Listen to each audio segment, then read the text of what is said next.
Welcome back to The Secret of America. I'm your host, and in this episode, we're exploring a story so deeply unsettling that many historians have actively worked to keep its details out of the public record. This is the saga of the Fenwick family, a bloodline stalked by inexplicable tragedy, bizarre phenomena, and a persistent shadow that pursued them across both centuries and continents. A word of warning before we proceed. The account you're about to hear is not intended for those who are easily disturbed. The Fenwick family history isn't simply a record of bad luck. It stands as evidence of forces that defy human understanding. Forces that, according to some, were hell, bent on wiping this family line off the face of the earth. Our journey begins in 1647, in the misty moorlands of northern England. It was there that Ambrose Fenwick, a minor nobleman with considerable ambitions, established his family estate on a property called Ravenscroft Manor.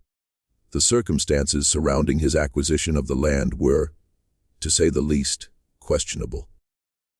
The previous occupants, the Blackwood family, had all perished in a mysterious fire mere weeks before Ambrose purchased the property for a small fraction of its true value. People familiar with the area frequently spoke of the land's dark history. According to local folklore, the grounds of Ravenscroft had once served as sacred territory for pagan worshippers, a location where the barrier between our world and something else became frighteningly thin. But Ambrose was a man of science and skepticism. He dismissed these tales as nothing more than superstitious nonsense from uneducated peasants. His wife Eleanor, however, took them more seriously. From her very first step onto the property, she reported hearing whispers emanating from within the walls. Soft, unintelligible murmurs that seemed to trail her everywhere throughout the house. She also complained of horrifying nightmares where she witnessed generations of her unborn children suffering terrible fates. These dreams disturbed Eleanor so deeply that she began maintaining a detailed journal. This diary would later become one of the most significant primary sources for understanding what came to be known as the Fenwick curse. "I witnessed all of them tonight," she wrote in one particularly haunting passage. "Children I haven't yet carried, and their children, and their children's children. Every single one suffering. Every single one dying prematurely. And standing behind all of them, there was a shadow, watching, waiting, hungering. It already knows their names I haven't even chosen yet. It knows their faces I haven't laid eyes on, and it has patience, such terrible patience." Within a year of relocating to Ravenscroft, Eleanor delivered twins, a boy named Edmund and a girl named Margaret. The birth was difficult, and the midwife later noted that both infants bore unusual marks on their necks, small crescent-shaped blemishes that seemed to darken and fade in sync with the moon's phases. For a while, existence at Ravenscroft appeared perfectly ordinary. Ambrose's business ventures prospered, and the twins grew into healthy children, albeit somewhat peculiar ones. They remained inseparable, often communicating in a private language nobody else could understand. Servants would sometimes find them wandering the grounds late at night. When questioned, the children claimed they were following the Whispering Ones, entities who shared secrets about the future with them. The first genuine tragedy struck on the twins' 7th birthday. During their celebration, young Margaret wandered away from the party and vanished into the dense forest surrounding the estate. A search party organized immediately, yet the girl seemed to have disappeared without leaving any trace. 3 days later, Edmund began screaming in the middle of the night. He insisted his sister was calling to him from the old well on the eastern edge of the property, a well that had been sealed shut before the Fenwicks even moved in. When Ambrose and the servants went to investigate, they discovered the heavy stone cover had somehow been moved aside. At the bottom, they found Margaret's body. Her eyes were open and staring. Her mouth was frozen in a silent scream. What disturbed investigators most wasn't simply the child's death, but the condition of her remains. Despite being missing for 3 full days, Margaret showed absolutely no signs of decomposition. Her skin felt cold to the touch, yet her lungs contained no water, indicating she hadn't drowned. Most bizarrely, clutched tightly in her hand was a small figurine carved from stone. Its origin was unknown. It depicted a hunched, inhuman shape with too many limbs and what appeared to be tentacles emerging from its back. The local constable, a superstitious man named Thaddeus Cooper, documented in his official report. This child's death has no natural explanation. The well was sealed. The stone cover was far too heavy for any child to move. And that figurine, it's cursed. I've encountered something like it only once before, in a book of forbidden knowledge that never should have been written. If this is what I suspect it is, then may God help the Fenwicks, because nothing else can. Margaret's death fundamentally changed the family. Eleanor withdrew into herself, spending her days furiously writing in her journals and her nights roaming Ravenscroft's hallways, listening to the whispers that now seemed to follow her everywhere. Ambrose threw himself into his work, frequently traveling for months at a time, as if trying to escape the shadow that had descended over his home. Edmund, however, underwent the most disturbing transformation. Once a bright and talkative child, he grew silent and withdrawn. He refused to leave his room during daylight hours, claiming, "The sun hurts them, and when they hurt, they make me hurt too." His only conversations were with his mother. Servants reported overhearing their exchanges. Conversations where Edmund would sometimes speak in his sister's voice, passing along messages from what he called the other side. 2 years after Margaret's death, disaster struck again. A mysterious illness swept through the household, claiming 5 servants within days.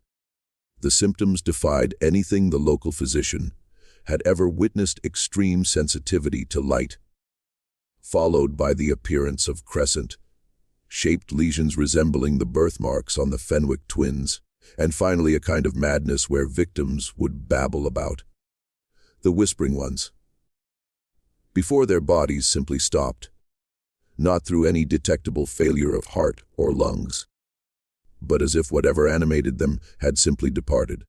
Ambrose returned from a business trip to find his household in chaos and his wife on the verge of insanity. Determined to understand what was happening, he began researching the history of the land where Ravenscroft stood. His discoveries horrified him.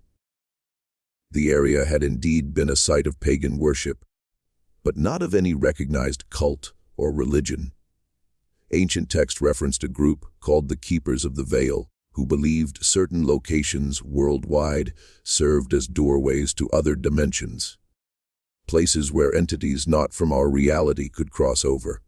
Ravenscroft, it seemed, had been constructed directly atop such a doorway. The Keepers had performed rituals to prevent whatever existed on the other side from crossing over. But these rituals required blood sacrifice, a tradition the Blackwood family, the previous landowners, had maintained secretly for generations. When they all perished in the fire, the rituals stopped.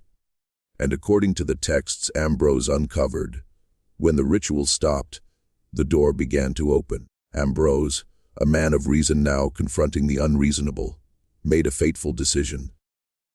If blood was required to close the door, then blood would be provided. Not the blood of innocents, as the Keepers and Blackwoods had used, but the blood of those who had unwittingly opened it, his own family.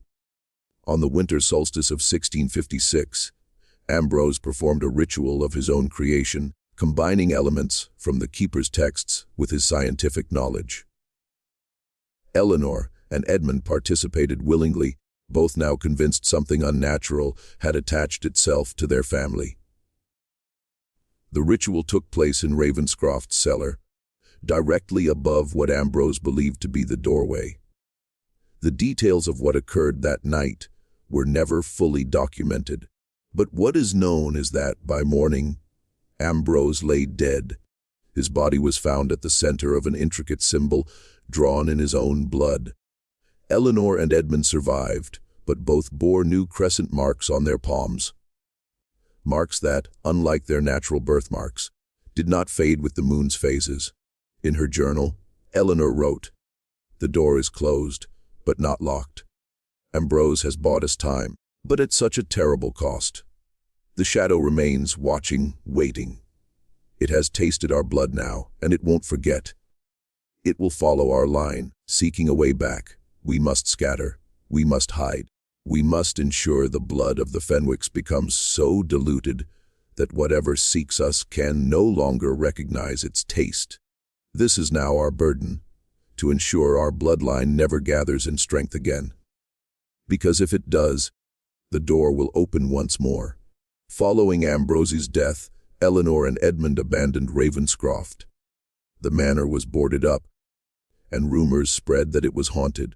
Those brave or foolish enough to venture onto the grounds reported hearing whispers and seeing strange flickering shadows even on the brightest days. Eleanor and Edmund traveled south, eventually settling in London under the assumed name Fletcher. Edmund, now a young man, married a woman named Sarah Collins, and together they had 3 children: James, Thomas, and Anne. None of the children bore the crescent birthmark, leading Eleanor to hope that perhaps whatever had attached itself to their family had finally released its grip. That hope proved short-lived. On his 18th birthday, James Fenwick, now Fletcher, began experiencing the same nightmares his grandmother had documented in her journals, visions of generations yet unborn, suffering and dying before their time. And behind them all, the shadow, still watching, still waiting. Eleanor, realizing the entity hadn't forgotten them, but had merely been biding its time, made a desperate decision. The Fenwick bloodline had to be scattered even further. Using the last of the family's wealth, she arranged for each grandchild to be sent to different corners of the world. James went to the American colonies, Thomas to France, Anne to Scotland. Each received a new identity and a sealed letter to be opened on their 30th birthday. A letter explaining their true heritage and the curse pursuing their bloodline. Eleanor herself remained in London with Edmund.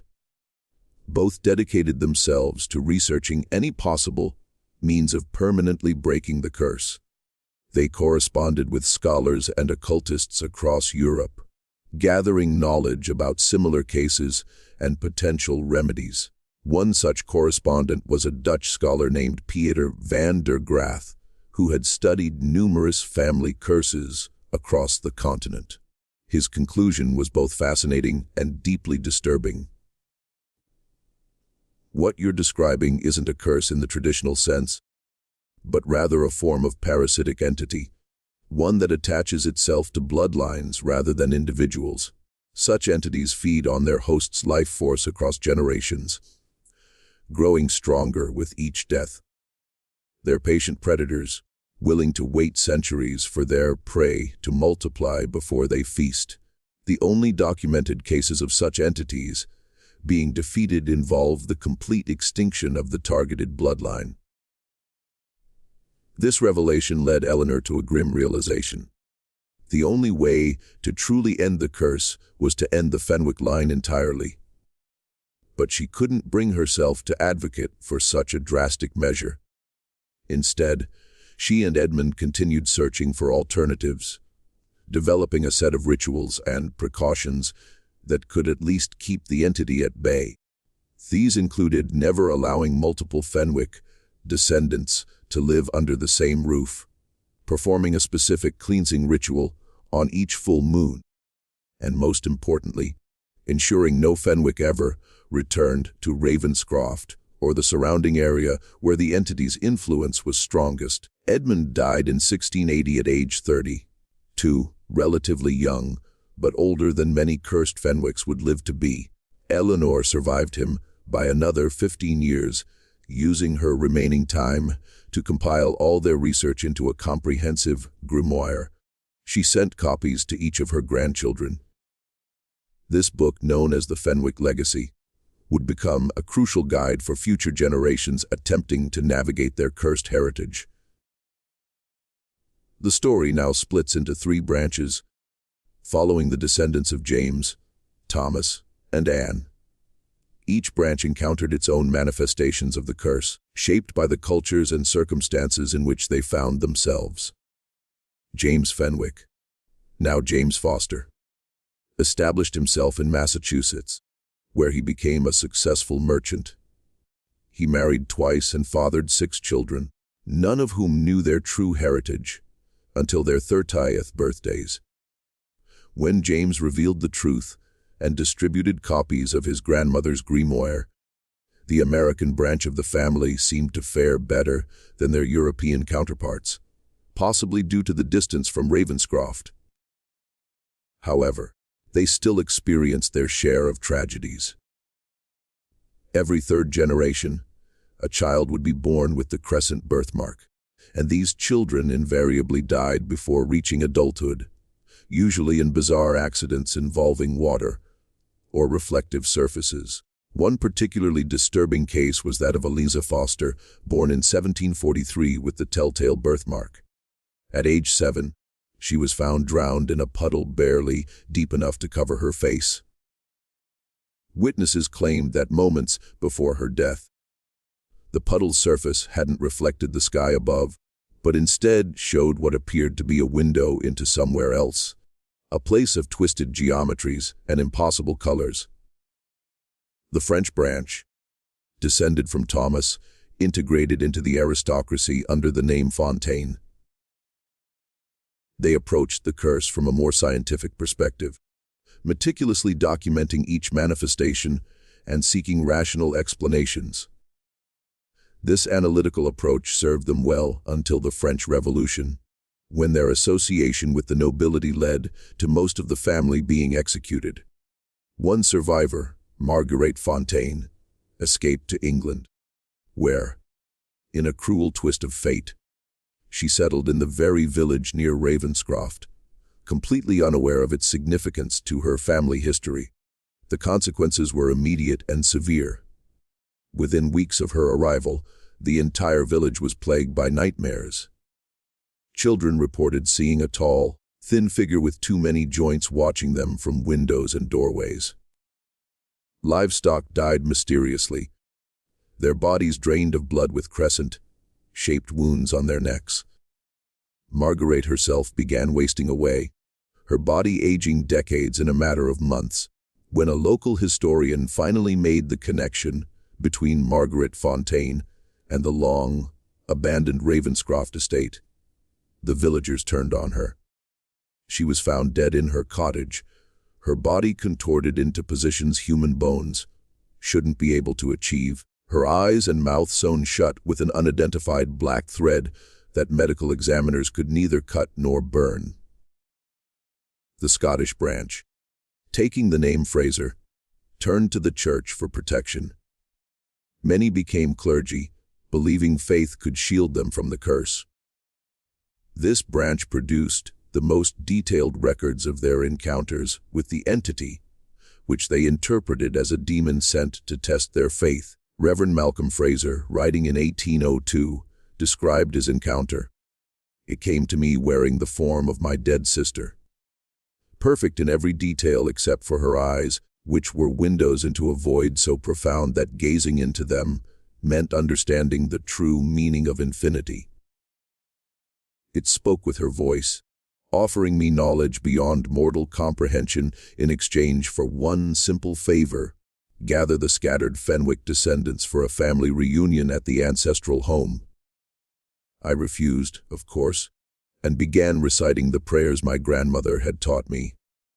As I spoke, its form melted like wax, revealing something beneath the borrowed flesh. something with too many angles, too many mouths. It retreated, but not before promising to return when my faith wavered. Throughout the 18th and 19th centuries, the scattered Fenwick descendants, now bearing dozens of different surnames, largely managed to keep the curse at bay by following Eleanor's precautions. But as generations passed and family connections grew more distant, knowledge of the curse became diluted, dismissed as superstition, or forgotten entirely. The turning point came in 1897, when an American industrialist named Howard Phillips purchased the long, abandoned Ravenscroft estate, intending to restore it as a summer home. Phillips, unknown to himself, was a descendant of James Foster Seco, formerly Fenwick, through his mother's line. His acquisition of Ravenscroft represented the first time in nearly 250 years that a Fenwick descendant had taken ownership of the property. The restoration work was plagued by accidents from the start. Workers reported tools disappearing, only to be found arranged in strange patterns in otherwise empty rooms. Several men fell from scaffolding despite proper safety measures.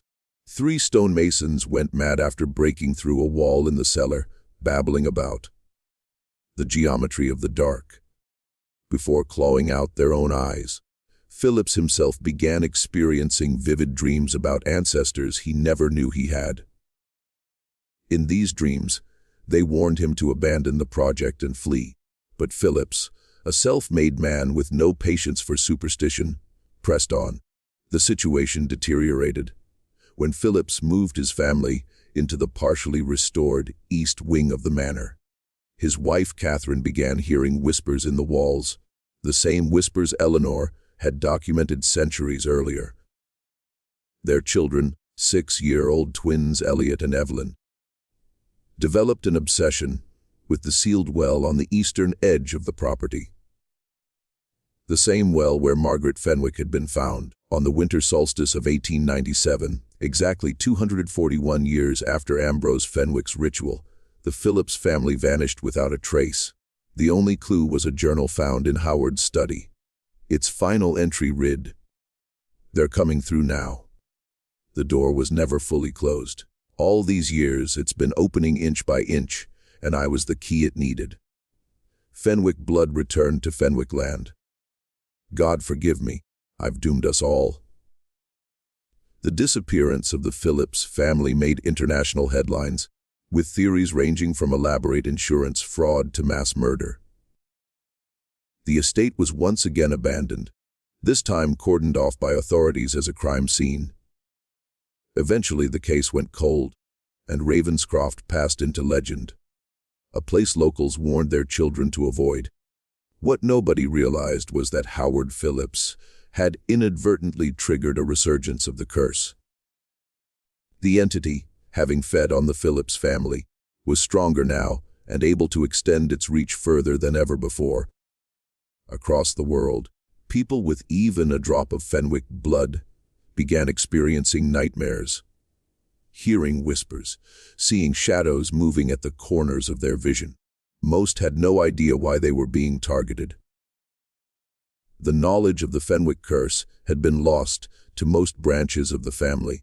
The grimoires had been either destroyed or locked away and forgotten. Those who sought medical help received various psychiatric diagnoses. Those who didn't often met tragic ends.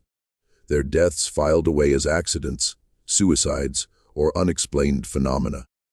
One person who did understand what was happening was Elizabeth Blackwood, a professor of folklore at Miskatonic University in Massachusetts. Blackwood was a descendant of both the original Blackwood family, who had owned the land before the Fenwicks, and, through a complex series of intermarriages over centuries, the Scottish branch of the Fenwick family as well. Blackwood had made the study of family curses her life's work, driven by fragmentary knowledge of her own heritage, passed down through her grandmother.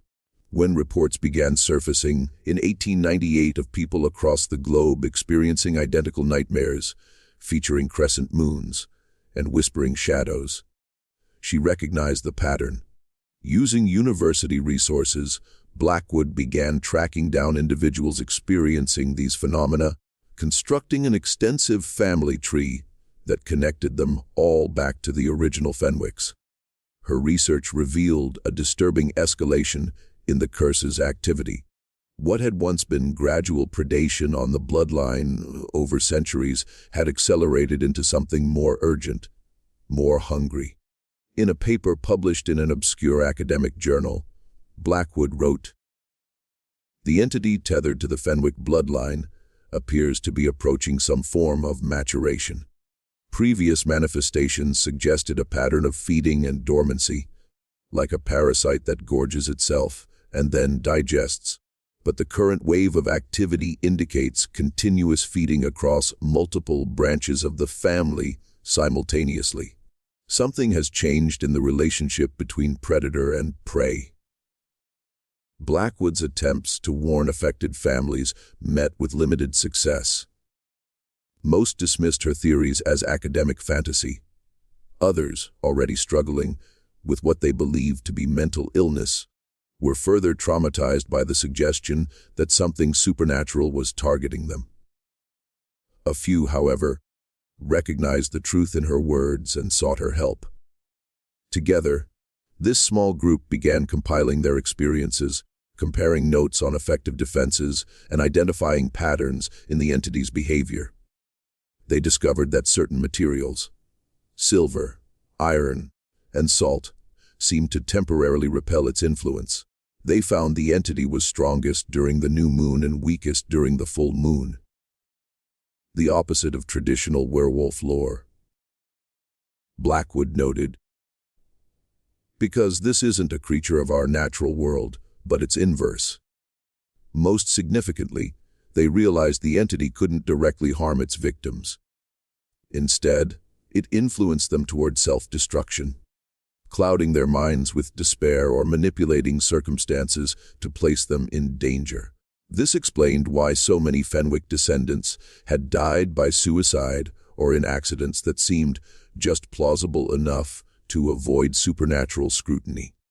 Armed with this knowledge, Blackwood and her allies developed a set of protocols to protect themselves: regular cleansing rituals, protective circles of salt and iron, and a buddy system ensuring no one was ever alone during vulnerable periods like the new moon.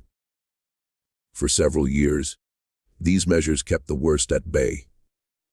The group grew, with Blackwood eventually tracking down over 100 Fenwick descendants across 4 continents. Together they formed a loose network they called the Scattered Ones, sharing information and resources to combat their shared curse. But the entity was adaptive. As its victims developed defenses, it developed new methods of attack.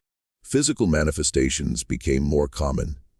Shadows moving independently of their owners, reflections showing different faces, voices calling to victims from empty rooms.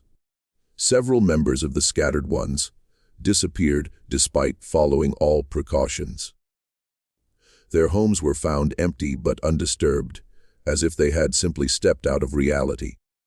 The breaking point came in 1912, when Blackwood herself vanished during an expedition to Ravenscroft. She had gone there with 3 colleagues, all Fenwick descendants, believing the key to ending the curse might lie at its origin point. Their equipment was found scattered around the sealed well where Margaret Fenwick had died centuries earlier. Of the 4, only one was ever found: Jonathan Pierce, a distant cousin of Blackwood's. Pierce was discovered wandering the moors 3 weeks later. His hair turned completely white, his mind shattered. Before being committed to an asylum, he managed to convey a fragmented message to his sister. The door, it's not a door anymore. It's a mouth, and it's so hungry. Elizabeth saw what was on the other side. She understood. The bloodline was never meant to endure. It has to end. All of it. While there's still time. Following Blackwood's disappearance, the Scattered Ones fell into disarray. Without her leadership and scholarly approach, many fell back on superstition or abandoned the fight entirely. Some branches of the family managed to maintain the protective practices she had established, passing them down as family traditions without fully explaining their purpose. Throughout the 20th century, the curse continued manifesting in various ways, adapting to the changing world. During World War I, an unusually high number of soldiers with Fenwick blood died in bizarre circumstances. Not from enemy fire, but from training accidents, strange illnesses that baffled military doctors, or by wandering into no man's land, as if called by voices only they could hear. The Great Depression saw a spike in suicides among Fenwick descendants, many leaving behind identical notes, reading simply, "The whispering ones say this is the only way." The development of psychiatric medications in the mid-20th century provided some relief to those experiencing the mental effects of the curse, though the entity eventually found ways around this chemical barrier. One branch of the family, the Hendersons of Seattle, descended from the American Fosters, took a technological approach to the problem. Richard Henderson, a software engineer, developed an algorithm to track unusual deaths and psychiatric diagnoses worldwide, looking for patterns that might indicate Fenwick descendants being targeted. His system identified several previously unknown branches of the family, allowing them to be warned and protected. Henderson's daughter Julia expanded on her father's work, creating an online database where Fenwick descendants could share information anonymously. This digital network became the modern incarnation of the Scattered Ones, with members across the globe supporting each other and documenting their experiences. The most comprehensive of these accounts came from Maya Chen, a novelist living in Singapore whose grandmother had been a foster from Massachusetts. Chen experienced her first manifestation of the curse at age 29, unusually late, suggesting the entity had initially overlooked her due to her mixed heritage. Chen's experiences began with the standard nightmares and whispers, but quickly escalated to more elaborate phenomena. She reported waking to find her apartment rearranged, with furniture placed in geometric patterns similar to those described in Eleanor's original grimoire. Her computer would turn on by itself, displaying text in an alphabet she didn't recognize but somehow understood. Messages promising power and knowledge in exchange for one simple favor: organize a family reunion. Using Julia Henderson's network, Chen connected with other Fenwick descendants experiencing similar escalations. Together they noticed a pattern. The entity seemed to be making the same offer to multiple family members simultaneously, always framed as a reunion or gathering of the bloodline. This led to a disturbing theory. The entity was attempting to reverse Eleanor Fenwick's original strategy of scattering the family. It wanted the bloodline concentrated again, gathered in one place where it could feed more efficiently, or perhaps for some purpose none of them had yet guessed. The situation reached a critical point in 2010 when an anonymous donor offered to fund a genealogical study for people with certain uncommon genetic markers that Julia Henderson recognized as corresponding precisely with Fenwick descendants. The study invited participants to a fully paid retreat at a recently restored historic manor in northern England. The manor's name was never mentioned in the promotional materials, but Henderson's contacts in the UK confirmed what she feared. It was Ravenscroft. Working frantically, the Scattered Ones launched a counter-campaign, warning all known Fenwick descendants to avoid the study. They created fake news stories about fraud associated with the project and even reported it to authorities as a potential cult recruitment scheme. Their efforts prevented most of their network from falling into the trap, but they couldn't reach everyone. 17 people attended the retreat at Ravenscroft. None were ever seen again. Official investigations concluded the group had fallen victim to a mass suicide pact. Though no bodies were recovered, the manor itself burned to the ground a week after their disappearance. The fire so intense it melted the stone foundations. Ground-penetrating radar later revealed something unusual beneath where the cellar had been. A perfectly circular void 30 feet in diameter that no equipment could penetrate. Attempts to drill into this space were abandoned after 3 separate drilling teams quit, all citing nightmares and voices telling them to stop. The loss of those 17 descendants, the largest gathering of Fenwick blood in over 350 years, seemed to satisfy the entity temporarily. For several years following the Ravenscroft incident, manifestations of the curse decreased significantly. Members of the Scattered Ones dared to hope that perhaps the entity had gorged itself into dormancy again. This hope was shattered in 2015 when Julia Henderson's tracking algorithm detected a new pattern.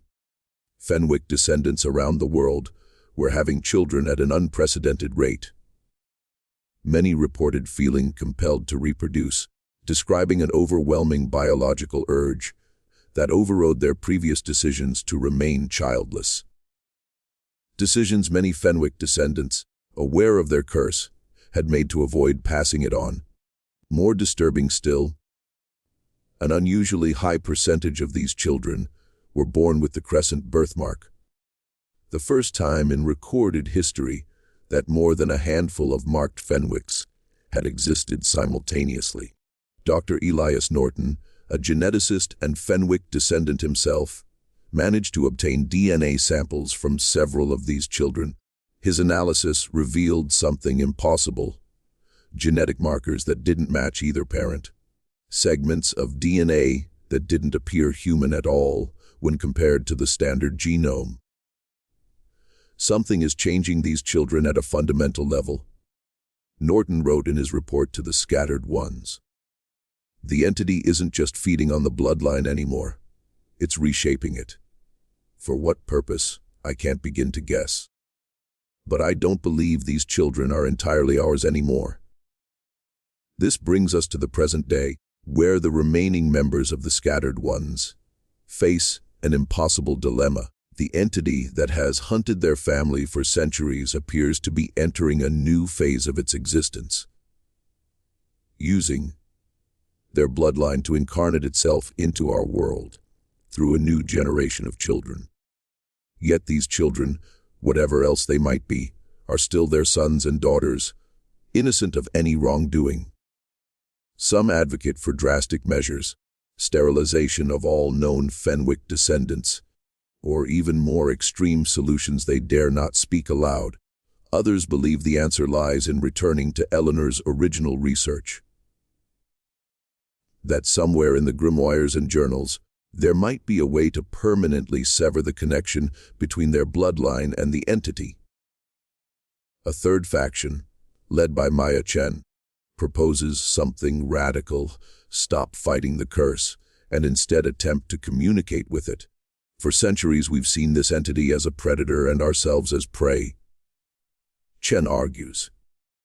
But what if that's not the whole story?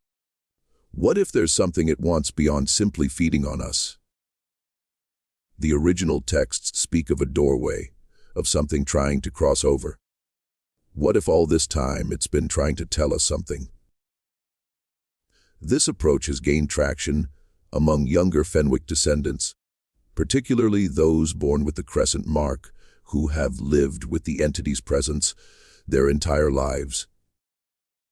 They report that when they stop resisting the whispers and instead listen to them, the messages they receive aren't always threatening. There are fragments of knowledge, glimpses of a reality operating on different rules than our own, and always, a sense of desperate urgency. They're afraid of something, reports Zoe Foster, a 16-year-old with the birthmark. Something is coming, something even they fear, and they need us to survive it. The Fenwick bloodline was never meant to endure this long on its own. It was meant to evolve. This interpretation remains highly controversial among the scattered ones. Is it genuine insight, or is the entity simply adapting its tactics again, finding a new way to manipulate its prey by presenting itself as a potential ally? The debate continues, but time may be running out. Reports of manifestations are increasing again, and the marked children are exhibiting disturbing new abilities: telepathic connections with each other, influence over electronic devices, and, in some cases, the power to manipulate physical reality in small but significant ways. Whatever the truth about the Fenwick curse may be, one thing is certain: the bloodline that was never meant to endure has endured. Against all odds, across continents and centuries, through tragedy and persecution, the descendants of Ambrose and Eleanor Fenwick have survived. Whether that survival represents a victory or merely a prolonged defeat remains to be seen. The most recent development in this ongoing saga occurred just last month, when all the marked children across the world reported having the same dream on the same night. In this dream, they stood together at the edge of the void beneath Ravenscroft. A voice spoke to them, not in whispers this time, but clearly and directly. The veil is thinning. What was separated must be rejoined. What was scattered must be gathered. The bloodline endures for a purpose, and that purpose is now at hand. The door will open one final time, and you must choose whether to close it forever or step through into what awaits. The shadow has been patient. The shadow has been watching. The shadow has been preparing you. The time of choosing is near. What this message means, what choice these children will face, and what consequences that choice will have for the rest of humanity. These questions remain unanswered. The Fenwick descendants continue their vigil, watching and waiting for the next manifestation of their ancient curse, hoping that when the final confrontation comes, they will make the right decision. As for Ravenscroft itself, the land remains empty, cordoned off by authorities due to environmental concerns. Locals still avoid it, though few remember exactly why. At night, lights can sometimes be seen moving through the ruins. Investigators say they're just local teenagers daring each other to venture into the haunted manor. But those who have lived near the land for generations know better. They know the whispering ones are growing louder. They know the shadows are growing longer. And they know that whatever has been watching the Fenwick bloodline all these centuries is getting ready to step into the light. The question now is not whether the Fenwick bloodline was meant to endure. It's what it has endured for. And the answer to that question may determine the fate of far more than just one family. For those of you watching who may have experienced unusual nightmares involving crescents and whispers, who may have found yourselves drawn to this story for reasons you can't explain, who may even bear a small birthmark at the base of your neck that seems to darken and fade with the phases of the moon. Consider this not just a history, but a warning. Check your family tree. Look for the names we've mentioned: Fenwick, Foster, Fontaine, Fraser, Phillips, Henderson, Chen. If you find them, know that you are not alone. The scattered ones are still out there, still fighting, still searching for answers. And whatever you do, stay away from Ravenscroft. The door is not yet fully open, but it's no longer fully closed. And something is waiting just on the other side. Something that knows your name before you've spoken it. Something that has been watching your family for longer than you can imagine. Something that whispers in the dark. The bloodline endures. The bloodline endures. The bloodline endures. But the most terrifying question of all remains unanswered. What if it was never meant to? They're watching you now. Through your eyes. They've always been watching. If you're still watching, dear viewer, I should inform you that what follows was not part of our original script for the ghastly journal. The production team insists they never recorded this segment. Yet here it is, appended to the file, discovered only during final editing. I've been researching the Fenwick case for nearly 3 years now. What began as simple historical curiosity became something more. I've visited archives across 3 continents, interviewed dozens of people claiming Fenwick ancestry, and yes, I've even stood on the grounds of what was once Ravenscroft Manor. The locals call it the Dead Land now. Nothing grows there. No birds sing. The air feels thick, as if you're trying to breathe underwater. I spent only 20 minutes on the property before the headache started. That night, I had my first dream of the crescent shadow. Since then, the dreams have become more frequent, more vivid, more interactive. They speak to me now, offering to show me things no human has ever seen. Knowledge no mortal mind was meant to contain. All they ask in return is that I use this platform, the ghastly journal, to reach out to others, to find the scattered ones, to bring them home. I've discovered something the Fenwicks never knew. Something Elizabeth Blackwood was on the verge of understanding before she disappeared. The entity isn't trying to eradicate the bloodline. It's trying to perfect it. The deaths, the suffering, these were tests. Culling the weak, strengthening the survivors, preparing the bloodline for what comes next. You see, the door beneath Ravenscroft isn't just a passage for the entity to come through. It's a gateway for something to go out. The entity has been reshaping the Fenwick bloodline for centuries, adapting it, evolving it into something that can survive elsewhere, beyond our reality, beyond our comprehension. The marked children born in recent years are the culmination of this work. They're not fully human anymore, but they're not monsters either. They're pioneers, ambassadors, the first generation capable of existing in both realities simultaneously. I've met some of these children, interviewed them when their parents weren't listening. They showed me things, impossible things. One girl, barely 7 years old, held out her hand, and the shadows in the room gathered in her palm like liquid darkness. A boy of 10 closed his eyes and described in perfect detail a conversation I'd had 3 days earlier in a locked room. Alone. They all say the same thing: something is coming. A convergence. A moment when our reality and the one beyond the door will momentarily touch, creating a bridge.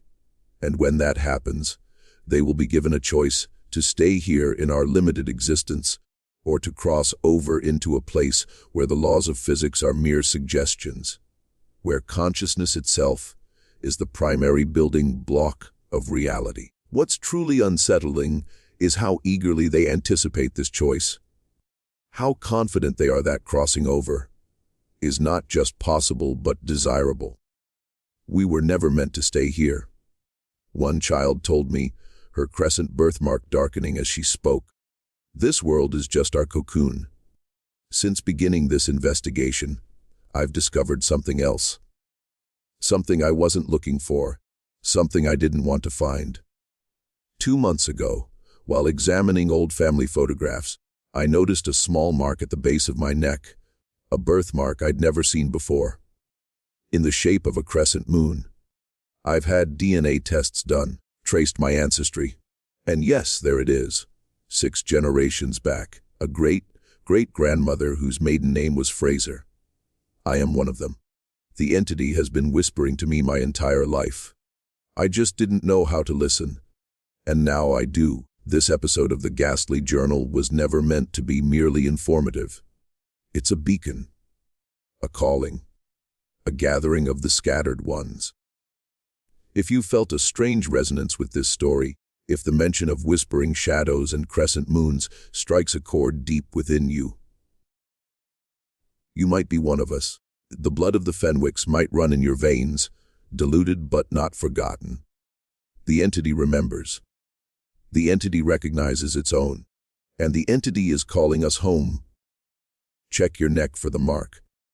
Listen for the whispers in empty rooms.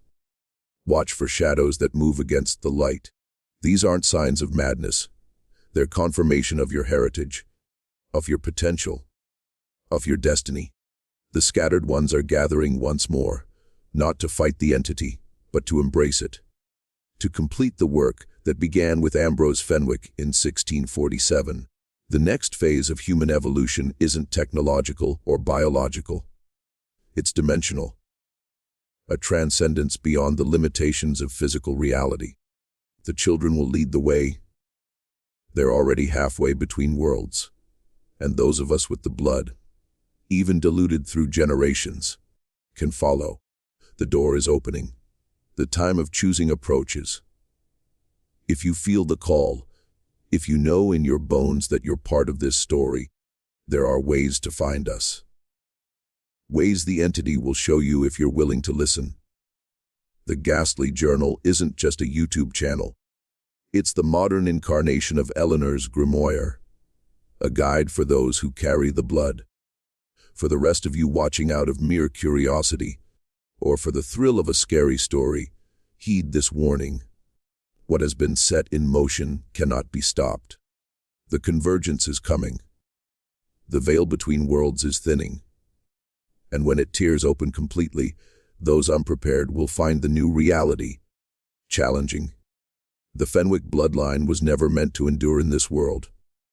It was meant to transcend it. I've said too much already. They're watching now, not just the entity, but the others. The ones who've always known about the doorways between worlds and have appointed themselves their guardians. They'll try to stop us, to maintain the separation between realities they've enforced for millennia. This video will likely be removed soon. They have ways of silencing those who speak too freely about the doors and what waits beyond them. But the entity is stronger now, and its chosen ones are everywhere. The time of hiding, of scattering, is over. The time of gathering has begun. Listen for the whispers. Watch for the shadows. Look for the mark. Find your way to Ravenscroft. Find your way home. The preceding video was found on an unmarked hard drive delivered to the Ghastly Journal's post office box. The individual claiming to be our host in this footage is not affiliated with our channel. Authorities have been notified, and an investigation is ongoing regarding the 17 individuals reported missing in northern England last month. The Ghastly Journal does not endorse or encourage viewers to investigate the location described as Ravenscroft Manor. This content has been uploaded for documentary purposes only. If you've watched this far, you're already part of it. The mark will appear soon. Don't be afraid when the dreams begin. Remember, we were never meant to merely endure. We were meant to transcend. The scattered will gather, the door will open, and the bloodline will finally fulfill its purpose. Look for us in the shadows. Listen for us in the silence. We'll find you, we always do.